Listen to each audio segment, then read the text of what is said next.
I hope তোমরা সবাই ভালো আছো। তো আজকের ক্লাসে এই ফেবেল এই ছোট্ট কবিতাটা পড়ব। এই ছোট্ট কবিতাটা রয়েছে ওয়েস্ট বেঙ্গল বোর্ডের ক্লাস 10 এর ইংরেজি পাঠ্য বইয়ে। এই ফেবেল কি জানো? এই ফেবেল হচ্ছে ছোট গল্প, শর্ট স্টোরিজ, যে স্টোরিজে অ্যানিমেলসরা কথা বলে। নর্মালি আমরা কি জানি যে অ্যানিমেলরা কথা বলতে জানে না, তাই তো? কিন্তু ফেবেলে কিন্তু কথা বলবে। ফেবেল মানে হচ্ছে অ্যানিমেলরা কথা বলবে, আর হ্যাঁ, শেষে গিয়ে একটা মানে মোরাল লেসন আমরা শিখবো। আমরা ঈশপের গল্প শুনেছি, ওইখানে দেখতে পেয়েছি যে অ্যানিমেলসরাও কথা বলে। আর এইখানে একটা অ্যানিমেল দেখবো, একটা অপ্রাণীবাচক জিনিস দেখবো, যারা দুজনেই কথা বলছে। আর এই কবিতাটার নাম ফেবেল কেন দেওয়া হয়েছে জানো? ফেবেলের যত রকম বৈশিষ্ট্য থাকা উচিত সব বৈশিষ্ট্য এই কবিতাটার মধ্যে রয়েছে। যেমন ছোট গল্প, আবার অ্যানিমেলরা কথা বলছে, অপ্রাণীবাচক জিনিসটাও কথা বলছে। সেই জন্য এই কবিতাটা লিখেছেন রাল্ফ ওয়াল্ডো এমারসন। ইনি ছিলেন American essayist, lecturer and poet ছিলেন। ওনার লেখা দুটো পোয়েম হচ্ছে কনকর্ড অ্যান্ড ব্রহ্মা। এখানে দুটো কবিতাই কিন্তু ফেমাস। এই কবিতাটিতে আমরা দেখব একটা কনভারসেশন কার কার মধ্যে, স্কোয়ারেল অ্যান্ড মাউন্টেন। এই স্কোয়ারেল কথা বলতে পারবে না, আমরা স্বাভাবিক জানি যে স্কোয়ারেল কথা বলতে পারে না, কিন্তু নড়তে চড়তে পারে। আর মাউন্টেন কি? মাউন্টেন কিন্তু কথা বলতে জানে না, এক জায়গাতেই থাকে, ও সে আবার নড়তে চড়তেও পারে না। কিন্তু এই ফেবেল কবিতাটিতে দেখবো স্কোয়ারেল অ্যান্ড মাউন্টেনের একটা ঝগড়া দেখবো, ঝগড়া।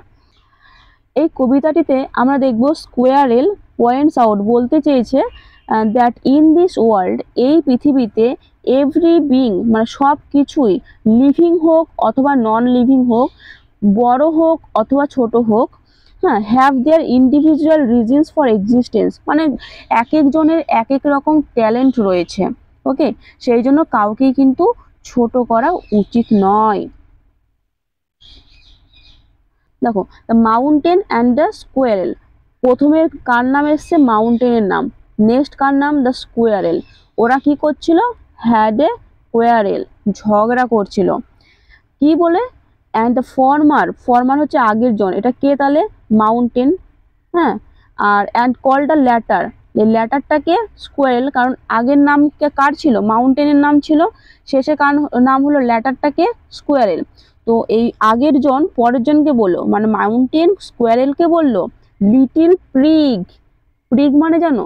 প্রিগ মানে হচ্ছে নীতি বাগিস, যে কিনা খুব বিজ্ঞ, যার নীতি জ্ঞান অনেক, যে খুব মানে নীতি জিনিসগুলোকে মেনে চলে, অনেক জ্ঞানী লোক।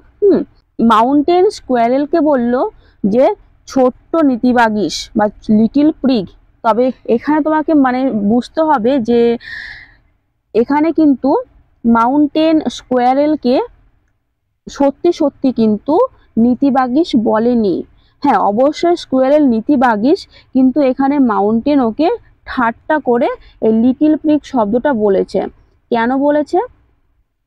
কারণ ও খুব ছোট, তাই এখানে ছোট করতে, মানে ঠাট্টা করে বা ইয়ার্কি করতে বা ওকে কাবু করতে বলেছে। বাট বার্ন রিপ্লাইড, এই বার্নটা হচ্ছে স্কোয়ারেল। ওকে, তখন বার্ন রিপ্লাই করলো, মানে জবাব দিল, you are doubtless very big. এই লিটিল প্রিগ মানে স্কোয়ারেল মাউন্টেনকে বলল, হ্যাঁ তুমি নিঃসন্দেহে ভেরি বিগ, তুমি অনেক বড়, সেটা আমি মানছি। But all sorts of things and weather must be taken in together to make up a year. মানে পৃথিবীতে তুমি যা কিছু দেখবে সমস্ত কিছুই কিন্তু একটা মানে তার এক একটা ট্যালেন্ট রয়েছে। যেমন ওয়েদার দরকার, তেমন একটা স্ফিয়ারের মধ্যে পরিবেশের সবারই কিন্তু গুরুত্ব রয়েছে, ছোট হোক বা বড়, সবারই কিন্তু গুরুত্ব রয়েছে। সবাইকে মিলেই কিন্তু এই জীবজগৎ। আর এই জীবজগৎ কে সৃষ্টি করেছেন? ভগবান সৃষ্টি করেছেন। তাই তার সৃষ্টিকে কখনো অবহেলা করতে নেই। অ্যান্ড স্পিয়ার মানে স্পিয়ার হচ্ছে অ্যাটমসফিয়ার মানে পরিবেশ। অ্যান্ড আই থিঙ্ক, আমার মনে হয়, ইট নো ডিগ্রেস মানে এটাতে আমার কোনো লজ্জা নেই, আমি যে ছোট আমার এতে কোনো লজ্জা নেই। টু অকুপাই মাই প্লেস, আমি ছোট, আমি আমার জায়গাতেই ঠিক আছি। If I am not so large as you, হয়তো আমি তোমার মতো অত বড় নই। You are not so small as I, তুমিও কিন্তু আমার মতো ছোট নও। And not half so spry, মানে এখানে কারো এনার্জি কিন্তু কম নেই, আলাদা আলাদা লাইফ রয়েছে, আলাদা আলাদা ট্যালেন্ট রয়েছে। I will not deny you make, আমি তোমাকে কিন্তু অস্বীকার করছি না। এই যে তুমি এত বড়, তোমার ওপরে যে গাছপালা রয়েছে, তুমি গাছ ধরতে পারো, আমি সেই পথে আমি কিন্তু যেতে পারি, আমি তোমার পথ দিয়ে কিন্তু যাই, সেটা আমি অস্বীকার করছি না। A very pretty squirrel track, এই যে ট্র্যাক করে একটা একটা জায়গা থেকে আরেকটা জায়গায় যাচ্ছি, তোমার জন্য যাচ্ছি, সেটা আমি অস্বীকার করছি না। ট্যালেন্টস ডিফার, মানে এক একজনের ট্যালেন্ট এক এক রকম হবে, সেটাই তো স্বাভাবিক। All is well and wisely put, যার যেরকম ট্যালেন্ট সে কিন্তু সেই কাজটাই করবে। If I can not carry forest on my back, আমি আমার পেছনে কিন্তু এই ফরেস্ট কিন্তু ক্যারি করতে পারবো না, ঠিক আছে, সেটা আমি পারবো না, আমি স্বীকার করছি। Neither you can crack a nut, কিন্তু তুমিও কিন্তু একটা বাদাম ভেঙে খেতে পারবে না।